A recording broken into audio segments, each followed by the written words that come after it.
giving students feedback. So this specifically will focus on using technologies beyond just paper and pencil or pen and whatnot. And I'm going to talk generally, or talk broadly, and then zoom in specifically to Canvas options, since that's what a lot of teachers are using at my institution. First, giving students feedback in alternate technologies aside from just written can be really beneficial for them. It adds a personal level to the feedback, and also helps them reset because on feedback if they hear your voice or see your face. Assuming that you don't sound like a jerk when you talk and give the feedback, we're often softer sounding when we give audio or video feedback or screencast feedback than when we type it. Partially is the programming students have already. When they read feedback from other teachers in the past, or when it's only written feedback, it's a little colder, and we know that sometimes that even just on studies on social media and how people respond to each other, there's a certain depersonalization that happens when it's only text and when there isn't significant hedging or significant affirmation embedded in the print word. So using alternate technologies is a great way, especially early in a semester or early in a course, even if it's just a 1-minute video per student or something like that, or a 1-minute audio recording, just to let them hear your voice, hear that you care, hear the tone and how you're approaching it, so that they know that you're seeing them as a writer who has the ability and potential to write good things and effectively. So consider that. With that, let's jump over. I'm going to talk about Google Comments, PowerPoint, hopefully, and some audio video screencast. Obviously, you can use a variety of technologies to record audio. I'm going to, let's see if it'll let me get out of this here. So when you are in PowerPoint, you can do under insert, I believe, you can insert media, and with that you can insert audio that you record into the PowerPoint slide. You can insert video in the same way, either from a file or in some cases you can do not just a screenshot here, but you can do I should have hit that differently. You can do screen recordings and whatnot in certain versions of PowerPoint. So with that, those are some clunkier ways, but you can get it done that way. Alternatively, if you've got a Mac, you can use QuickTime. You can always use Window Media Player. You can use your phone, and then so these are just some regular technologies that you have and that you can avail yourself of. So let's look at some of the benefits of having students turn in Google Docs versus Word documents. Word documents, a lot of people are fairly familiar with commenting in, and they can be really beneficial, especially if you're comfortable with the feedback. And so I'm not going to spend a lot of time. There are videos all over the internet. But one of the challenges with Word documents is you have to download it. You have to save it to your hard drive. Some people get concerned about virus scans and stuff like that.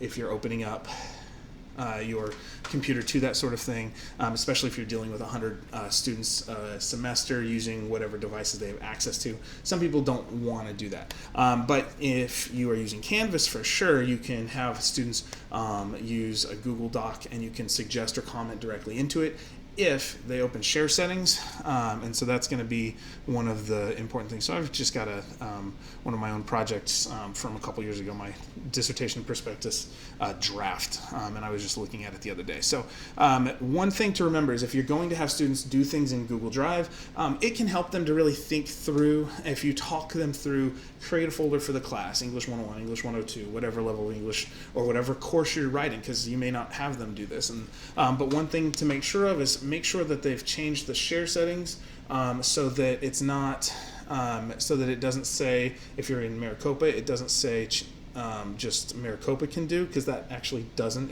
work.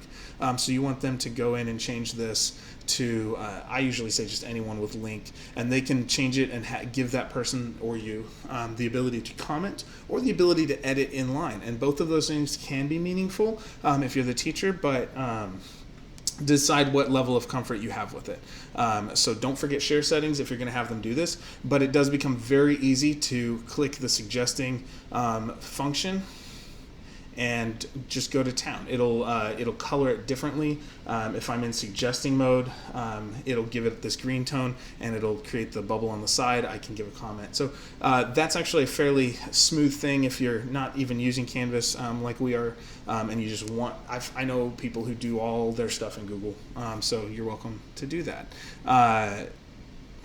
So with that, those are some general ways that you can do technology feedback.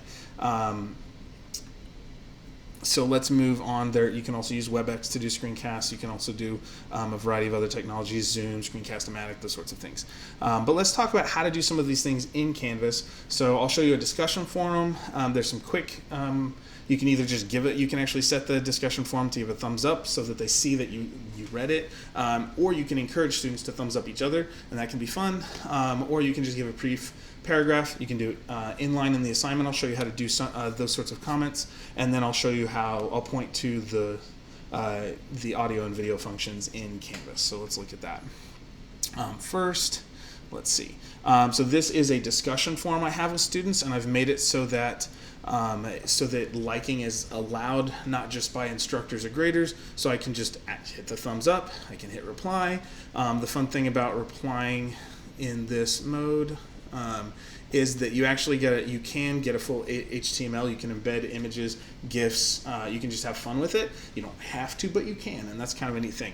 And if you're doing discussions with classes, it can just be a way to, if you're commenting in the discussion, it's a way to publicly show that you are responding to each student, so that students see you active and engaged. And this is one of those best practices when it comes to online feedback and online learning, that we don't want students to think that this course is out of sight, out of mind.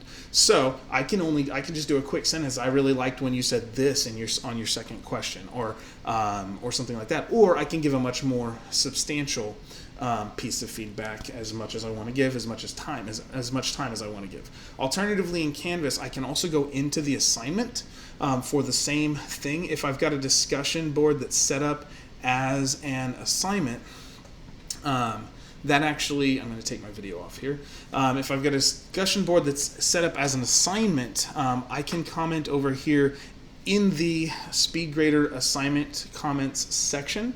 But that won't show up where everybody in the class can see it. And so if I'm trying to do some actual grading, whether that's a point system, or I want to give them, maybe I need to give them some sort of more critical feedback or more constructive feedback, preferably, obviously. If I want to do that privately, I can go into the assignment and do this in the SpeedGrader section, if I'm not just trying to be present. So other students won't see that if I go into the assignment, but if I'm on the discussion and replying, everybody will see that. So that's something to keep in mind. With that, you can do your summative comments here, those little paragraphs. One of the benefits is if you are seeing a pattern in 2 or 3 writers as you begin grading, you can just copy paste some of if it's 2 or 3 things, everybody seems to be getting the thesis a little bit off, and you want to give them all the same resource or a similar piece of feedback. Do that, and then just add one quick sentence, like I mentioned in the other video, and then you can hit submit. That'll if you've told them to turn on their notifications settings, then they will get that pushed out to them when you comment on the assignment, and so that if they're looking for those notifications, that can be meaningful. And if you do comments on everybody's work, you can actually build into the class, hey, go back and respond to the comment I gave you as part of a follow-up assignment or a follow-up discussion forum. So those are some quick things. Now let's talk about if we wanted to do inline editing. It's actually pretty easy to do. If they turned in a doc or a PDF, I believe they work pretty well to include this. So I can do things like just strike through. Some of them work better than others. Some people find this way of giving feedback a little clunky, but it may work for you. So I can highlight things, I can strike through things, if I add a comment I don't like, I can delete it. I can put in a full comment with a little bubble to it. Awesome title, kind of pat myself on the back, whatever it is, so I can get rid of that or keep it. I can create a text box if I prefer that, with a background or without a background. So you have some options in Canvas if you want to do inline. It is more user-friendly than it used to be. But again, there's still, back to the other video, that question of whether you do inline feedback or summary paragraph feedback. It depends on how much time you want to invest in this sort of activity, and it depends how much time you have. So if you don't have a whole lot of time, it might be better to do the summative response. With that, let's finish up here. You can attach a file. So if you downloaded their Word document and then or PDF and wanted to, and you did some feedback on it, whether you used your tablet, did it in Word, or whatever you did, you've got this file. You can upload it as an attachment here, and then you also have these other two options. So you can actually do speech recognition, and so that would be as you talk into the mic, it's going to pick up your voice, and you can do voice comments this way. They'll read it as text, and it types it into the bubble. So that's kind of a fun alternative. You can also do a media comment, and so you can, as you do this, if you've got videos uploaded, you can do it that way, or you can do just the mic, and so you can tell it you want it to use a certain mic. You can tell it whether you want the webcam off, so no video. That's probably better most of the time, because you're really only going to get like 2 or 3 minutes of recording before Canvas twitches. I try to do more detailed feedback to students using this function, and it really is frustrating if you do a 5 or 6 minute video or a 5 or 6 minute audio recording and Canvas decides that it's just going to nope that. It'll sit there and the wheel will spin when you're done for a good long time, and you'll realize it didn't take it, it's not going to take it, and I have to redo it another way. So that can start getting frustrating if you do long clips. If you're only doing like 1 or 2 or 3 minute clips, that can be a great way, especially first week, second week, third week, early in the semester, to help students hear your voice. So like I said, that's a meaningful and good thing to do. But these are some of the options. In other scenarios, so these are some of the options in Canvas. In other scenarios, I have done basically did all the recordings for all the feedback. I even did a screencast and pulled up a student's paper and used the mouse to say, in this part, I really liked how you did this. In this part, see this sentence, it's a little, the structure's a little, you can work on that. Let's work on the syntax. So let's pull a comma in or talk about those sorts of things. And because they're hearing my voice and the happiness and the joy of getting to read their work, hopefully, then that can be a little more relational. But those, I'll gather all those files, and then I've uploaded them into like a Google Drive folder just for the class. As long as the students already knew who was in their class, and I don't give grade assessment, number assessment, and just comment on the writing, I'm fairly certain that doesn't break FERPA laws if that folder is only accessible to students in the class. And so that is one thing I've done in the past. Check your local laws and institutional preferences.